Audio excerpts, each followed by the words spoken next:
आपण पाहत आहात महाराष्ट्रातील सर्व जिल्ह्यातील घडामोडींचा वेगवान आढावा देणारं न्यूज नेटवर्क जी सज्ज मराठी 9 न्यूज। बोरगी खुर्द येथे बेकायदेशीर बायोडिझेल साठा जप्त, 21 लाखांच्या मुद्देमालाचा समावेश, तिघांविरुद्ध गुन्हा दाखल।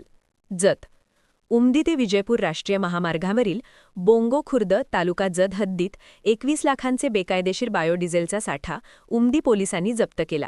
सुमारे 19,000 लिटर बायोडिझेल, किंमत अंदाजे 13 लाख रुपये, तसेच इतर साहित्य सुमारे 7 लाखांचे असा एकूण 21,47,310 रुपयांचा मुद्देमाल जप्त करण्यात आला।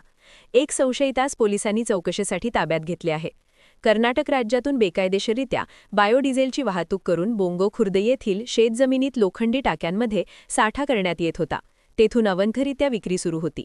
याची माहिती मिळताच पोलिसांनी घटनास्थळी छापा मारून चौकशी केली असता हा प्रकार उघडकीस आला। जागा मालक मल्लकांना रेवाप्पा कुंभार, वय 42, राहणार तंबक दोड्डी, हुर्ती, जिल्हा विजयपूर, राज्य कर्नाटक, त्याचे मालक रवी लोणी, राहणार उमदी, तालुका जत, जिल्हा सांगली व संगाप्पा हुर्तीकर, राहणार हुर्ती, जिल्हा विजयपूर, राज्य कर्नाटक यांच्याविरुद्ध उमदी पोलीस ठाण्यात गुन्हा दाखल करण्यात आला आहे। सहाय्यक पोलीस निरीक्षक संदीप कांबळे आणि जतचे पुरवठा अधिकारी श्रीकांत चोथे यांच्या पथकाने साठा जप्त करून पंचनामा केला। पोलीस ठाण्यात पोलीस हवालदार आगताराव मासाळ यांनी फिर्याद दिली आहे।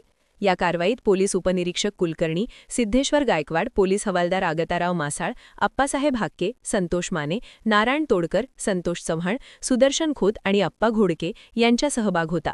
या प्रकरणी एका कामगारास चौकशीसाठी ताब्यात घेण्यात आले आहे।